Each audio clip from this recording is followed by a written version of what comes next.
Bueno, quisiera por favor que alguien me pudiera confirmar si se está viendo en sus pantallas la presentación. Buenas Buenas tardes, tardes, sí se ¿se ve. puede ver? Muchas gracias, Rafaela, y muchas gracias a los demás compañeros. Bueno, entonces vamos a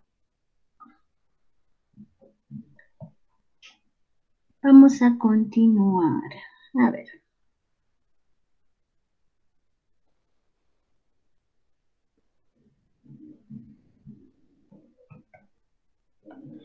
Ya. Entonces pueden ver la pantalla, ¿verdad? Sí, se puede ver bien. Muy bien, compañeros. He bajado mi cámara puesto que no estoy con una buena conexión y no quiero que se pierda la clase. En esta clase 3 vamos a hablar sobre las redes sociales en el entorno educativo. Y para ello vamos a ver de manera general qué es el entorno educativo, cómo se va formando así la educación, para aterrizar también a lo que se ve en las redes sociales en la actualidad. Vamos a hacerlo de una manera muy didáctica y sencilla para que se pueda entender y podamos afectar a su memoria y que sea fácil de recordar para ustedes. Yo soy la licenciada, maestra Miriam Rivas Paredes, de la carrera de Bibliotecología y Ciencias de la Información, y es un placer para mí estar con ustedes compartiendo esa tercera clase. Bueno, vamos a ir un poquito a los antecedentes históricos y vamos a ver cómo ha sido la historia de la educación en la antigüedad. Para esto vamos a ver algunas referencias ya de ciertas sociedades. Por ejemplo, en India se forma la sociedad de las castas y los brahmanes o sacerdotes de la cúspide, también los kshatriyas que se les decía o guerreros. Ellos eran los que tenían o englobaban a toda esta parte que tenía acceso a la educación, ¿ya? También otro tipo de, podríamos decirle, de organización dentro de la sociedad, dentro de la estructura social estaban los artesanos, los comerciantes y los campesinos. Dentro de toda su estructura se podría ver también a los sudras o siervos, ¿ya? Las castas y los sacerdotes eran los que tenían, también los guerreros, tenían acceso a la educación, ellos aprendían a leer, ellos aprendían a escribir, y de la cultura. Además, en las ciencias que enfocaba toda esta cultura. Pero los siervos estaban excluidos de la educación, y todo eso se conformaba dentro de una estructura social. Dentro también de la sociedad china se podía ver el confucianismo, ¿ya? Y su visión del mundo, que determinaba las características, los objetivos, los contenidos de una educación, pero en la China antigua. Esta teoría, esta tendencia, era la que guiaba toda la educación en ese contexto también en China. Otra referencia de la historia en la antigüedad es Egipto, reconocido como la cuna común de la cultura y de la instrucción de un programa de estudios. Ellos ya eran avanzados en su, podríamos decir, dentro de su estructura desde la antigüedad, porque abarcaba religión, urbanidad, lectura, escritura, y no solo un tipo de escritura, sino la escritura en tres tipos de idiomas, que estaban reservados también para los nobles, y en especial las personas, los escribanos, tenían que saber escribir en tres tipos, podríamos decirlos, de formatos, ¿ya? Y el cálculo también, en este tipo de cultura se podía ver los cursos superiores, se dividía. Pasabas, digamos, un nivel primario, podías pasar a otro nivel y tener una especialidad como una profesión técnica. Y es aquí donde por eso es que se la conoce como una cuna de la cultura y de la instrucción. Otra referencia que podemos tener es la educación hebrea, que ha sido basada en un Dios único, Yahvé. El ideal pedagógico ha sido formar al hombre virtuoso. Se unía la religión con la educación. Eso era, y la alabanza a un solo Dios. Pero aquí nos interesa mucho de que se ocupaba de la formación del hombre en virtudes, honesto, piadoso, en base a normas, a sus mandamientos, y obviamente luego a la construcción primero de la fe de la persona, la formación de la persona, y después en los conocimientos ya de los artesanos, de los maestros, etcétera. Otra referencia que podemos ver es la antigua Grecia, vinculado solo a las clases sociales de élite en un principio.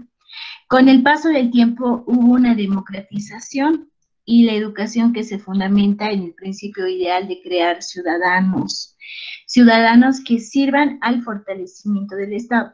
Ha sido una idea trascendental. ¿Por qué? Porque se empieza a hablar de que si queremos personas que puedan aportar a un Estado o a una sociedad, deben ser educados. Entonces, por eso que se puede ver o se dice que ha habido un cierto tipo de democratización, no solo para personas privilegiadas o de las castas, de la nobleza, sino también para personas que son la base de una estructura, como lo decía también, ¿no?, Marx, cuando nos hablaba, o Hegel, de las estructuras sociales.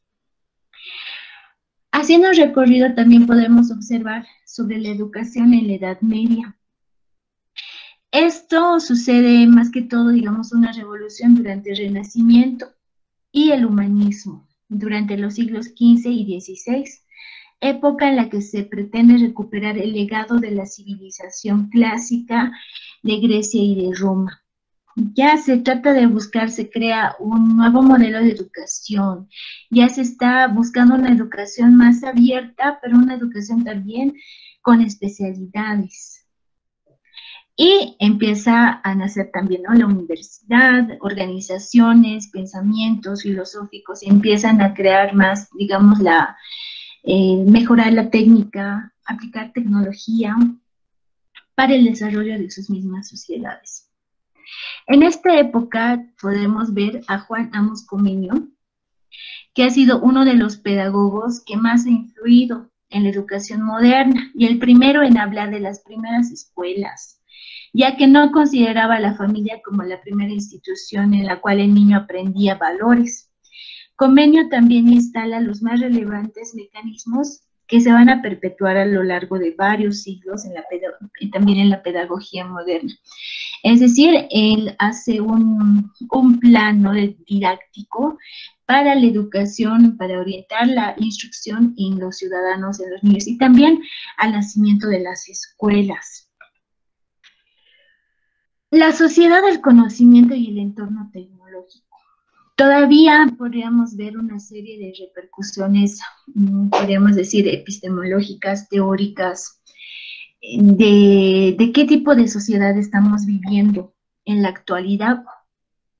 Algunos dicen que solo estamos en la sociedad de la información, porque generamos mucha información, vasta información, hasta producir infoxicación incluso. Pero otros dicen que vivimos en ambas, porque la información también produce conocimiento. Otros dicen que solo estamos en la sociedad del conocimiento y un entorno tecnológico.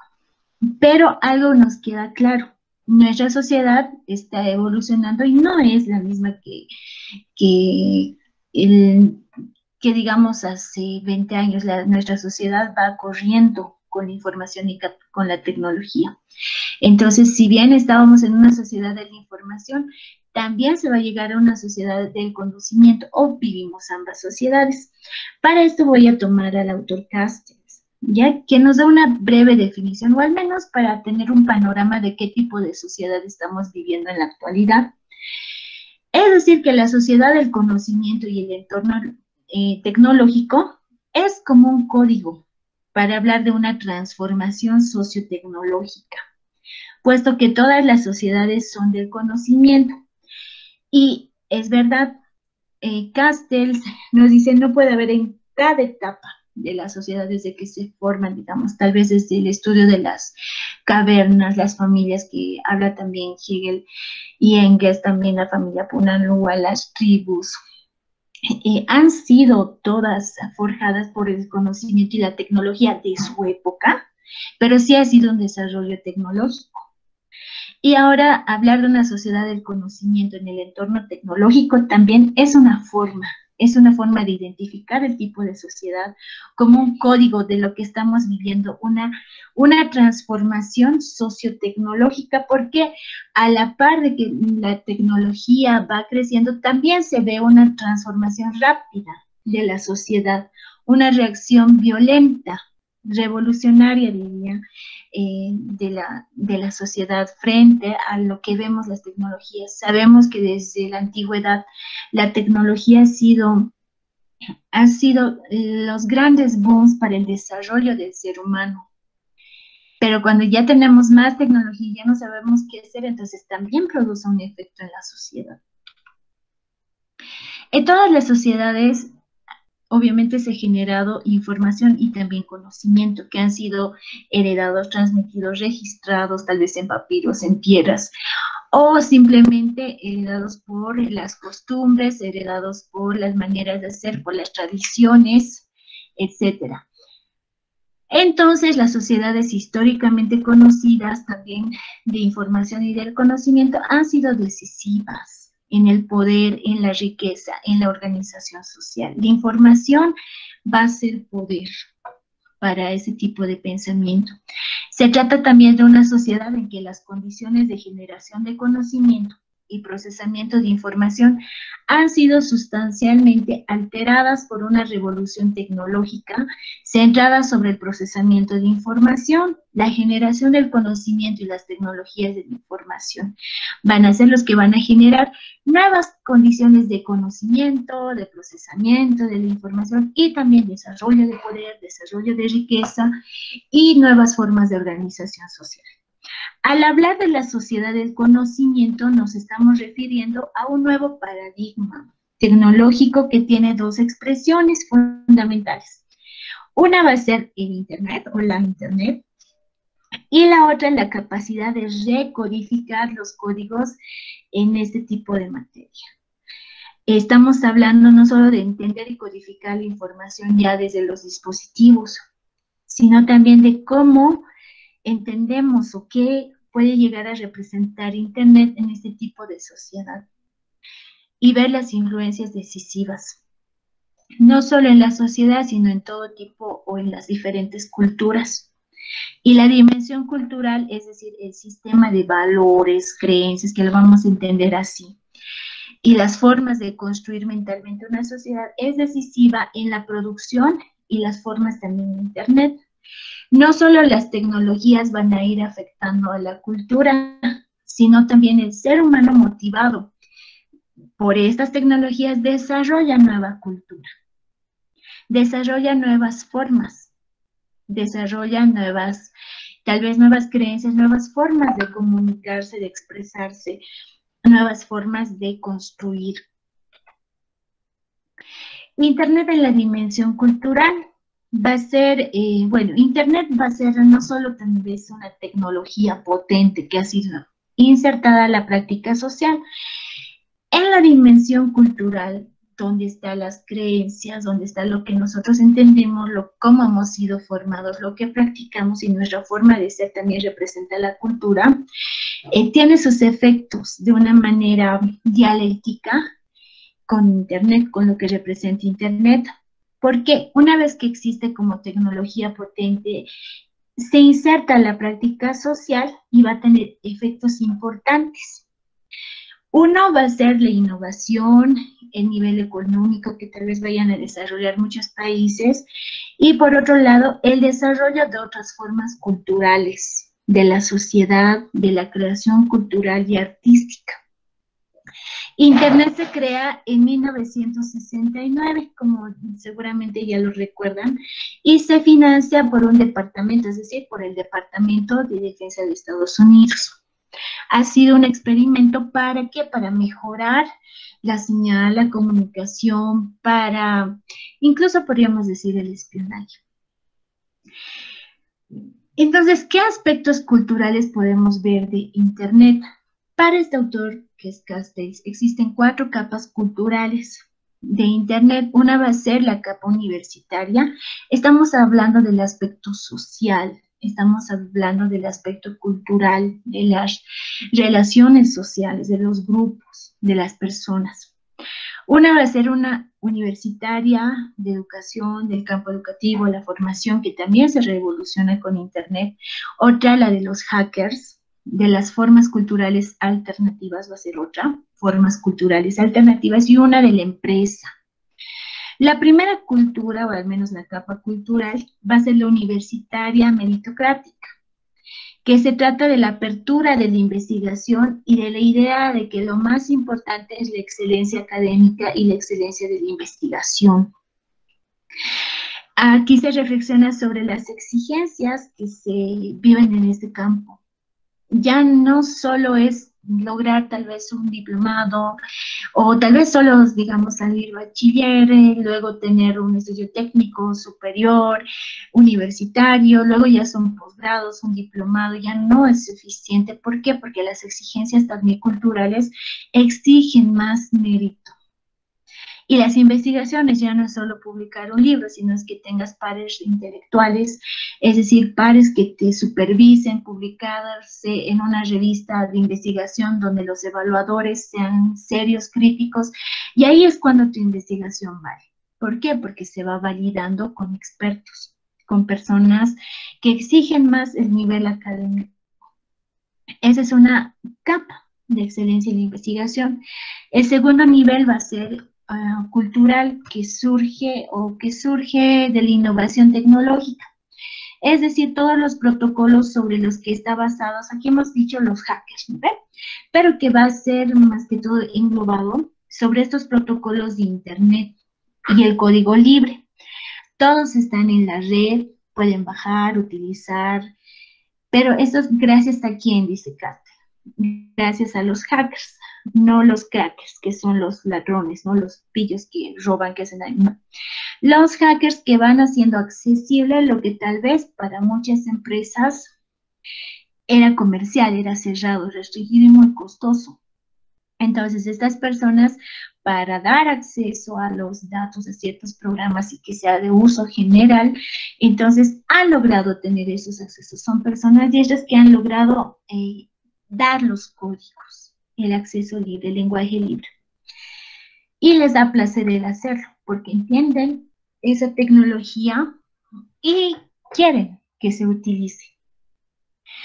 Cuando las comunas físicas empezaron a ser problemáticas de mantener tal vez las comunas virtuales, en cambio, es decir, cuando a veces ya no hay caso, no entran muchas personas en una sala porque obviamente ha crecido la población, las comunas virtuales se convierten en lugares de libertad a escala mundial, donde se puede construir formas alternativas de vida, de comunicación y también de política.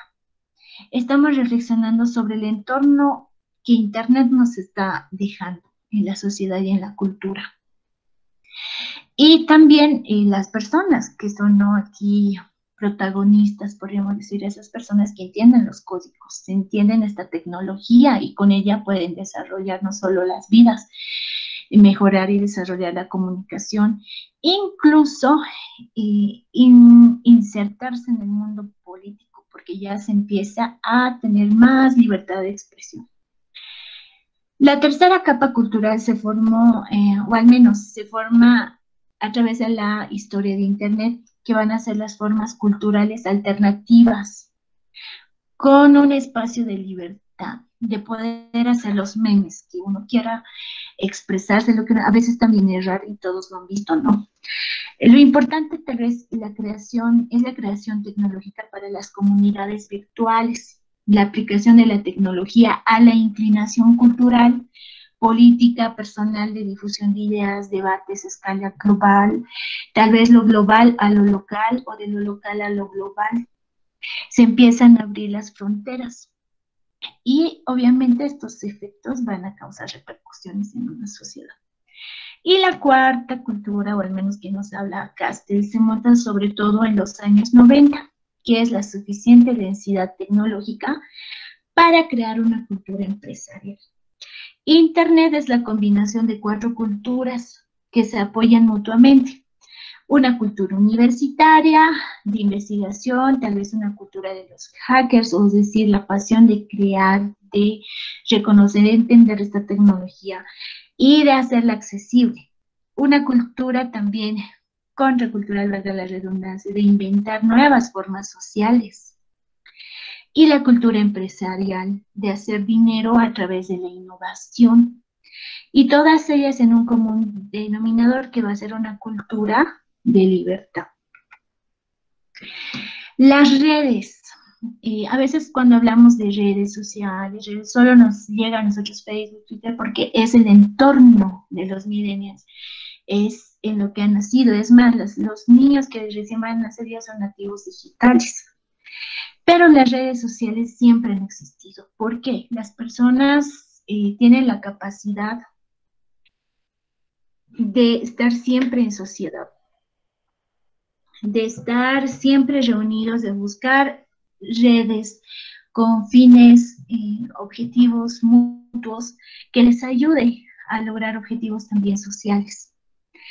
Se han hecho muchas, digamos, desde la antigüedad se han buscado grupos de personas con un mismo fin para crear mayor desarrollo. Los filósofos, los artesanos, las personas que han estado en las diferentes revoluciones han sido parte de redes sociales y de organizaciones para construir cultura, para construir derechos, para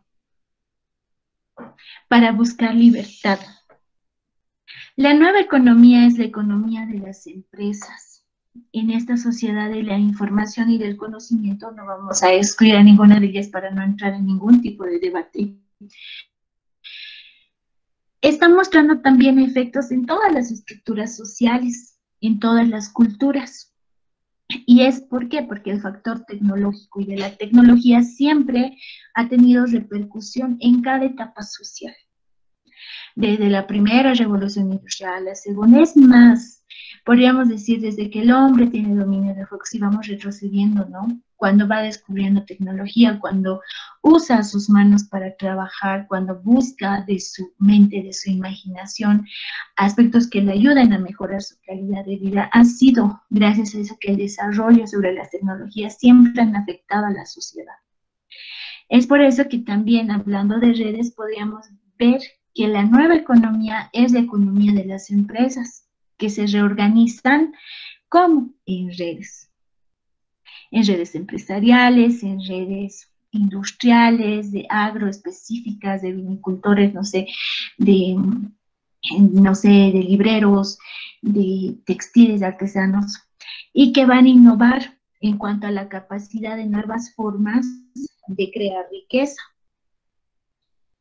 que solo es posible gracias a la tecnología en red, en la sociedad de la información y del conocimiento. Las redes sociales ¿qué van a hacer? Son estructuras formadas en Internet por personas u organizaciones que se conectan a partir de intereses o valores comunes. A través de ellas se crean relaciones entre individuos o empresas de una forma rápida, sin jerarquía o sin límites físicos. El uso de las redes sociales en la educación. ¿Qué van a hacer estas tecnologías? Permiten también, obviamente que cuando hablamos del desarrollo de Internet que afecta a la cultura y a la sociedad, la cultura y la educación están muy relacionadas. Con educación se construye cultura, conocimiento, información. Entonces, no va a estar fuera de ningún proceso tecnológico, de ningún proceso social. Entonces, estas tecnologías, ¿qué hacen dentro de un entorno de la educación? Van a permitir a los alumnos, a los estudiantes, ¿no? Interactuar con los contenidos. También comunicarse a través de diferentes medios para seleccionar, crearlos, compartirlos, y va a permitir desarrollar competencias. ¿Qué tipo de competencias? Informacionales que permitan gestionar la gran cantidad de información que circula en la red. La educación va a buscar que los estudiantes a través de los contenidos puedan no solo comunicarse por los medios que están en Internet para seleccionar, compartir o elegir sus medios de educación, sino también para crear competencias informacionales en ellos, ¿ya?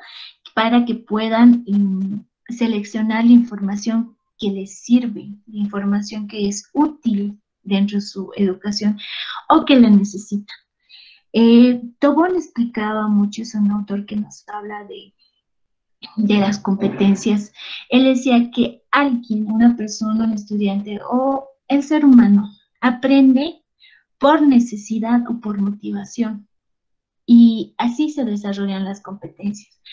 Si uno no tiene interés en aprender, no lo va a hacer, no va a aprender, por más bueno que sea el docente, etcétera, no, porque no tiene el interés de aprender o no tiene la necesidad de aprender. Muchas personas, tal vez pese a la edad, yo decía que hay personas que tal vez tienen 80 años que siguen como funcionarios públicos o tal vez en empresas privadas trabajando. Y como ejemplo podríamos poner lo que pasó en pandemia, es que muchos no entendían el teletrabajo. ¿Y qué es lo que pasa? Surge la pandemia y hay una necesidad, porque si no aprendes a hacer tu trabajo mediante teletrabajo, puedes ser despedido. Entonces surge la necesidad y las personas que han hecho, han aprendido. ¿Por qué? Porque estaba la necesidad latente. Si no aprendes, en unos 3 meses te va a reemplazar a alguien que sí sabe. O algunas aprenden por motivación. Tal vez algunos dicen, no, para nada te sirve aprender guitarra, piano, no sé. Pero algunos tienen esa motivación, les gusta. No lo están viendo como, en fin, me voy a ganar la vida tocando piano o cantando o guitarra. Simplemente les gusta y dedican horas para aprender. Dedican horas, curso, tiempo, pasión, no sé, se quedan tal vez hasta 3 de la mañana tratando de interpretar una música, pero eso no es por necesidad, tal vez tampoco nadie te está diciendo aprender, tienes que aprender a editar, es por motivación, y es así como se desarrollan las competencias, por necesidad, por motivación, a veces también memorístico, ¿no? Obligado a la escuela, tienes que repetir, pero ahí también está la necesidad, porque si no aprendes, te vas a aplazar y tu papá te va a castigar y vas a tener un año triste, tu Navidad no va a ser igual. Entonces siempre va a haber ese tipo de, podríamos decir, efectos que tienen en el ser humano la educación.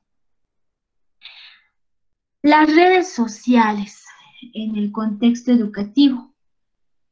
Vamos a hablar de comunidades virtuales de aprendizaje. Aquí vamos a hablar de redes sociales, que estamos hablando del término.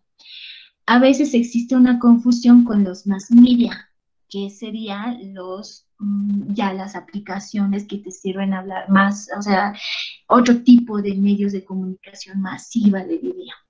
Pero estamos hablando de las redes sociales, de personas que también a través de Internet hacen grupos con fines comunes, comunidades. Y la creación de comunidades, porque otra cosa son las redes sociales como aplicaciones que nosotros lo conocemos. Y está bien definido las apps, las aplicaciones, para que, no sé, para conseguir también son comunidades, son grupos para subir solo fotos, para subir tu hoja de vida, para solo tuitear, para solo compartir aspectos. Entonces se va, de acuerdo a la necesidad, también se va diferenciando los tipos de aplicaciones. Pero en las redes sociales en el contexto educativo también lo podemos ver en comunidades virtuales de aprendizaje. ¿Qué va a hacer esto? Que todos tienen también esa posibilidad. Es la creación de comunidades de aprendizaje.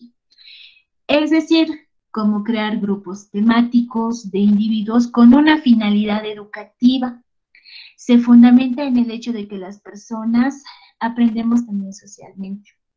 Ofrecen al estudiante un entorno con múltiples herramientas y materiales. Evitan problemas como la ubicación o el tiempo. y siempre van a fomentar el aprendizaje informal y autónomo. Este es el tipo de redes sociales en el contexto educativo que se vive en la sociedad actual, y para ello sirven este tipo de redes sociales y de comunidades de aprendizaje. ¿Qué ventajas podemos ver de ese tipo de experiencias que se está viviendo en la sociedad actual? Publicar y compartir información, que ustedes ya son expertos, incluir contenidos en diferentes formatos. Estamos hablando de los formatos que maneja la computación, ¿no? Los PDF, los JPG, esos son los formatos. Facilitar la comunicación y la socialización, ampliar los límites del proceso de enseñanza-aprendizaje, generar un cambio de rol en el proceso de enseñanza, construir de manera compartida el conocimiento, favorecer el aprendizaje autónomo del estudiante, reforzar las relaciones internas entre los alumnos de la clase, permitir una retroalimentación informativa casi instantánea. Por ejemplo, en lo que ahora estamos viendo se está grabando.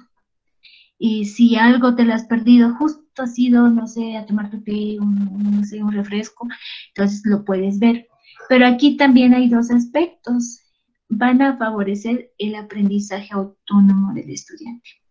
Los entornos virtuales y redes virtuales, tanto como la educación tal vez a distancia, podríamos decirlo por estos medios, necesitan un compromiso del estudiante para generar las competencias necesarias. Si no existe ese compromiso autónomo, porque aquí ya no es, bueno, control de lista, tal vez siéntate o te explicaré o ven, a ver, vamos a ver, verte a los ojos, conocer tu carácter, ya no se puede. Sí los conoces tal vez de una manera distante, porque al ampliar los límites del proceso de enseñanza también se amplía la cantidad de estudiantes, porque como no hay límites y la educación es casi puede ser en diferentes países, o sea, se extiende. Claro, yendo al horario, ¿no? Uno puede estar tomando clases 3 de la mañana porque obviamente tal vez el docente es de Colombia. Entonces, sí se necesita un compromiso autónomo del estudiante. Y también tratar de reforzar esas relaciones internas entre los alumnos o los estudiantes en la clase. Pero la retroalimentación es casi instantánea. Se graba, se sube, se publica en la página oficial y uno tiene acceso. Está ahí, pero a veces no tiene el tiempo de revisarlo, de atenderlo, de volverlo a escuchar, y ahí es donde a veces se pueden ver también lo que vamos a ver después, las dificultades. ¿Qué tipo de dificultades se puede observar en el tipo de educación que nos ofrece Internet? La reducción de la atención y la productividad. Bueno, ciertas redes sociales como Facebook ofrecen una multitud de distracciones dentro del propio sitio web. Por ejemplo, el chat interno. Es decir, si nosotros llegamos, tal vez se pueda hacer una videoconferencia por Facebook, pero al mismo tiempo te van a llegar tus notificaciones, te van a llegar tal vez Marketplace, te van a llegar saludos de tus amigos y ¿qué vas a estar haciendo? Te vas a distraer. Entonces no va a haber una suficiente atención ni productividad. Hay una laxitud en el lenguaje. Sí, se empieza a escribir a veces de la manera incorrecta y se cree que está bien. Se habla de una forma y se piensa que está bien, y en un entorno educativo estamos aprendiendo. Entonces debemos también mantener ese tipo. Entonces, al relajar también el lenguaje académico, no genera buena señal, digamos, en lo que se está aprendiendo. Algunas dificultades que se puede observar en el entorno educativo o en el proceso de enseñanza-aprendizaje es la actitud negativa por parte de los estudiantes, que se van asociadas al ocio o por miedos a exponer tal vez su vida privada dentro de un entorno académico. A veces, digamos, hay personas o se puede ver que se publican dentro de un entorno, estamos hablando de redes educativas, digamos, es la clase de patrimonio o la clase de bioseguridad, no sé, y siempre hay alguien que va a subir algo que está fuera de contexto. Tal vez un chiste de mal gusto, tal vez chistes con palabras grotescas, o generando tal vez publicaciones, no sé, cuando alguien termina con su pareja y sube, ¿no? Y luego ya no sabe cómo bajar, ya lo han visto 1000 personas. Y ese tipo de actitudes negativas, ¿no? Para exponer a veces su vida privada dentro de un entorno académico. La dependencia y adicción hacia este tipo de tecnologías también puede ser un tipo de dificultad, no saber manejar. La tecnología va avanzando, avanzando, pero nosotros no lo estamos logrando, digamos, logrando aprender todos los botones que tiene tu celular o todas las aplicaciones y ya aparecen unas nuevas y te satura y a veces se tiene una dependencia para todo. Si antes te costaba hacer en Photoshop de un trabajo casi artesanal, ahora te lo edita el mismo programa y también genera cierto tipo tal vez de todo queremos rápido, queremos que se haga ya y queremos que nuestras investigaciones se hagan también rápidas, queremos todo que sea light. Un aumento de peligros asociados a la seguridad puede ser otra de las dificultades y la privacidad, como el ciberbullying, el grooming, el sexting, o es decir, la sextorsión. Y son peligros asociados, ¿no? A las redes sociales y también que se pueda, obviamente cuando uno ya tiene acceso y permite a ciertas personas que entren a la clase y tal vez cuando es muy libre la plataforma por el cual vas a dar, a veces no sabes qué tipos de estudiantes tienes. Puede ser que no haya estudiantes, que alguien haya compartido el enlace a personas que no tienen que ver con el asunto ni con y se puede producir ese tipo de peligros en la misma seguridad de las personas, de los estudiantes. Son reflexiones que nos dan también estudios en este campo. La infoxicación, entendiendo esta como el exceso de información que se encuentra en la red. A veces nos va a ir relacionado la infoxicación a toda la información que podemos encontrar y que a veces ya no sabemos cuál es la verdadera, y también de las fake news, las noticias falsas, que bueno, luego van a ir también viendo en otras sesiones, en otras clases a detalle todo este tipo de temas. Pero es una de las dificultades que se puede ver en los entornos virtuales. Ves, buscas, no sé, una palabra y te sale N, y a veces ya no sabes cómo manejar esa información. Cómo poderlo colocar en tu proyecto, que tiene que ser solo de 12 hojas, tal vez, si no te han pedido más, pero tú tienes 100 y crees que todo es correcto. Entonces, es una forma de que a uno lo satura y no sabe, y aparte que les están llegando mensajes que no saben a quién responder, y algunos no terminan aprendiendo nada o aprovechando lo que tienen. El desconocimiento técnico del manejo correcto de estas tecnologías y sus herramientas asociadas. Conflictos en los grupos de trabajo y estudio creados debido a los nuevos paradigmas en que se dan, digamos, como el anonimato. Es decir, a veces puede haber personas que te están, bueno, podríamos decirlo que uno que tal vez no están de acuerdo con tu opinión y se ponen a molestarte, puede haber esos tipos, por eso es muy importante que las personas que creen en las redes tengan reglas y también puedan manejar de manera responsable, conocer a los miembros de su grupo y también la capacidad de eliminar a personas que crean que están infiltradas y molestando a las demás, haciendo otras cosas que no sean de estudio con el fines por el cual se ha armado esa comunidad, esa red. Otro aspecto negativo puede ser la saturación de herramientas en la web y el uso de estas sin una base metodológica que justifique su aplicación. Tener todo a veces puede ser también una forma de infoxicarse, ¿no? Si vale el término, estar en Facebook, tengo Twitter, pero ¿con qué fin? Bueno, eso sí me ayuda. Facebook, sí, con mis amigos. Espero recibirlos a todos. Ya tienes 1000 amigos, 1000 contactos, 100 que a veces ni después contestan. Twitter, sí, para que tal vez, no, pero me sirve para hacer en 200 palabras. Es una herramienta didáctica que me puede ayudar a sintetizar.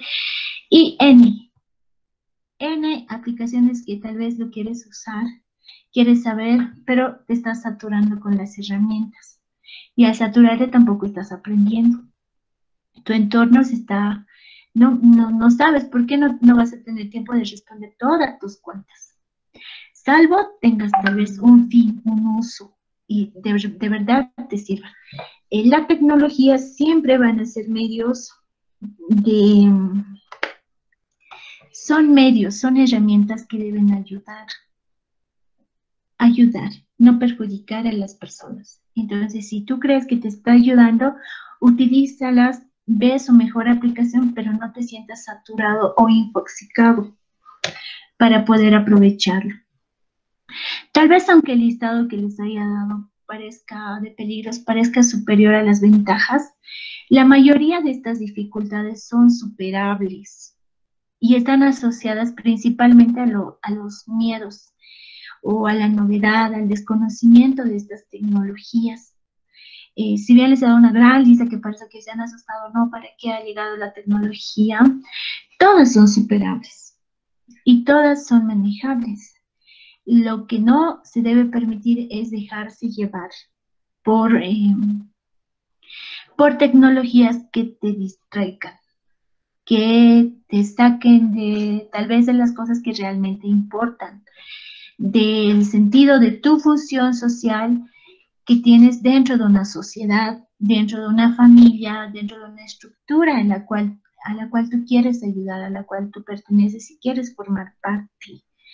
Porque cuando ya nos saturamos, ya perdemos el horizonte, ahí es donde, como decía también, ¿no?, alguno de los autores como Cáceres, donde nos perdemos y solo somos personas manejables, ya como robots que vamos hacia un lado, nos dirigimos al otro sin tener criterio de lo que pasa y reflexionar. Existen dos principios básicos que ayudarán a protegernos de los peligros que atañen a los sitios de las redes sociales.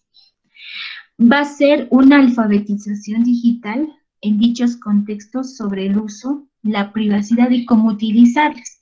La alfabetización en estos entornos de las redes sociales van a ser la alfabetización que vamos a definirlo como un contexto de cómo usar, ver la medida de privacidad que tenemos al manejar este tipo de redes. Ya estamos hablando de las aplicaciones y también de las redes, es decir, las comunidades educativas a las cuales ustedes pertenezcan o quieran pertenecer o creen de acuerdo a los fines, ¿no?, del estudio académicos que se vaya a hacer. Cómo utilizarlas tanto para las apps que tengan esto, pero también, o las plataformas, pero también dentro del grupo. El segundo principio es el sentido común. Dedicar unos segundos previos a realizar cualquier tipo de acción dentro de una red social. Estamos hablando de Internet y también dentro de las comunidades, sobre todo a la hora de publicar. Uno va a ser manejar, saber contextos, el uso, la privacidad y cómo vamos a utilizar esa plataforma dentro de las redes sociales que conformemos, y el sentido común antes de publicar algo. Dentro de las redes sociales en Internet podríamos ver una pequeña encuesta, ¿no?, sobre cómo se puede ver a las redes sociales en Internet. Y esto se da en el Observatorio de las Redes Sociales, que se hace en Cocktail Analytics, es decir, un observatorio de redes, en las cuales nos indica que Facebook continúa siendo una red de mayor uso, seguida de Instagram, después Twitter, Snapchat Y otras Pinterest, y pueden ver, Google Más, y otras que van a ver que, que van creciendo, y tal vez otras que tal vez no están aquí, pero recién han aparecido y tienen gran repercusión, mucho más con este entorno de la pandemia. Son redes sociales muy usadas y obviamente su buen uso siempre va a beneficiar a cualquier persona para su desarrollo, incluso, como habíamos visto, dentro de una sociedad. Mejora la economía, mejora todo un entorno y se crea una nueva cultura, una diferente cultura. Cada plataforma tiene una forma o lenguaje de comunicación en forma de publicación que le caracteriza, existiendo redes como Instagram para imagen y video, otras para audio, como el SoundCloud, videos cortos como el Vine o publicaciones audiovisuales efímeras que se borran tras verlas como el Snapchat. También hay plataformas como Facebook, Google+, Twitter, que permiten diversificar, ¿no?, los medios audiovisuales con la opción de combinarlos. Las redes sociales van a ofrecer alguna característica específica, educativa o aplicaciones. Por ejemplo, estas redes sociales, las que les estoy diciendo, tienen ciertas características que van a ayudar, por ejemplo, a la educación, y es por eso que van a contar con espacios, algunas también específicas ya para el área educativa, creadas para el apoyo a estos. También LinkedIn, que tiene asociada a la plataforma una Share, donde pueden subir presentaciones. En conclusiones, les puedo decir, estimados compañeros, que la educación y la tecnología son el motor de las redes sociales desde tiempos inmemoriales para el desarrollo de la cultura en la sociedad. A la hora de trabajar con una plataforma de red social y utilizarla como un espacio para comunidades virtuales de aprendizaje, nos estamos convirtiendo en gestores de redes sociales.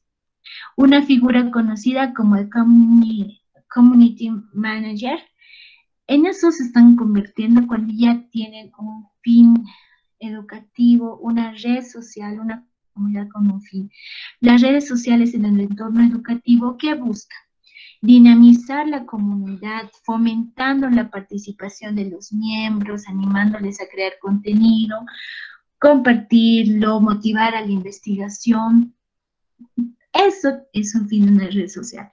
Seguir tal vez a personas relevantes, tanto para enriquecer a la comunidad, tener charlas, tener conferencias, y apoyar a nuestros conocimientos. Existen redes sociales para la educación muy semejantes a cualquier plataforma de e-learning, que ha sido también el boom para que se pueda resolver muchos de los problemas que ha habido con esta pandemia. Por ejemplo, Edmodo, Tweet Educate, LinkedIn, YouTube, Pinterest, que son plataformas muy conocidas y que ayudan a este proceso, que tienen al menos un contenido especial desarrollado para el ambiente educativo. Integrar en la medida de lo posible a la comunidad con el sistema institucional de aprendizaje, como también nos da la opción de Moodle, en ambos sentidos.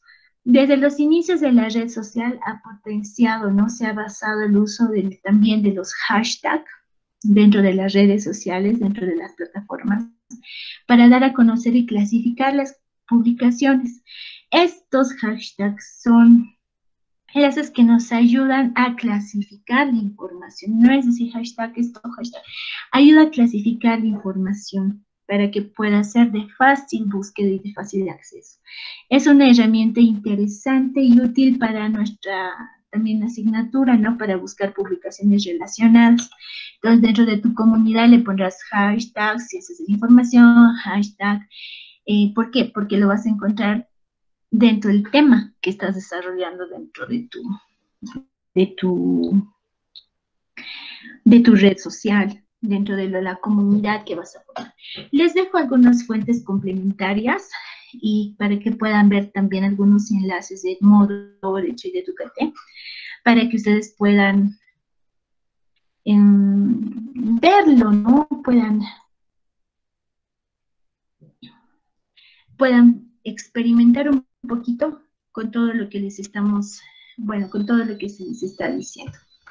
Bueno, compañeros, creo que hemos acabado on time, a tiempo, pero quisiera también, tal vez, si es que tuvieran alguna consulta antes de que entren a su otra clase, porque creo que he preparado la clase así para 1 hora.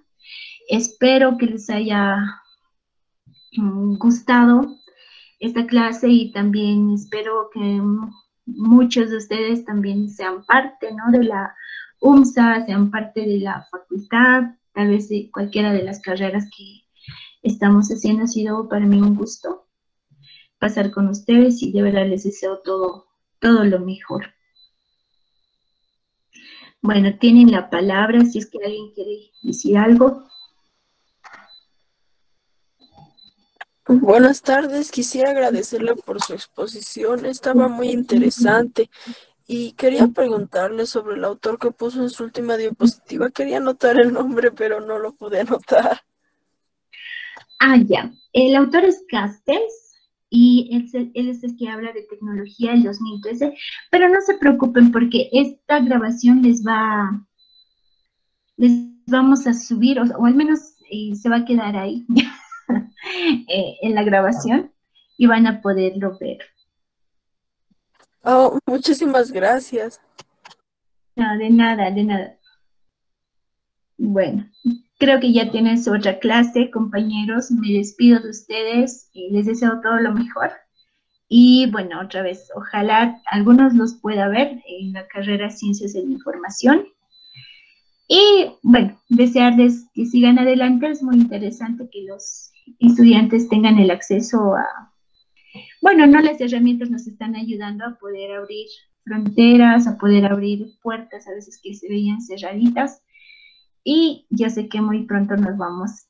Si no nos vemos, yo espero que muy pronto ustedes también estén en la universidad o haciendo una carrera o practicando, pero no se olviden. Al punto que quiero llegar es que continúen teniendo esa curiosidad de conocer más, de aprender más. Eso nos ayuda a no quedarnos quietos, nos ayuda a desarrollar el país, la sociedad. Que les vaya muy bien y ha sido un placer con todos ustedes. Hasta otra oportunidad. Muchísimas Muchas gracias, hasta luego. gracias. Hasta Gracias, luego. hasta luego.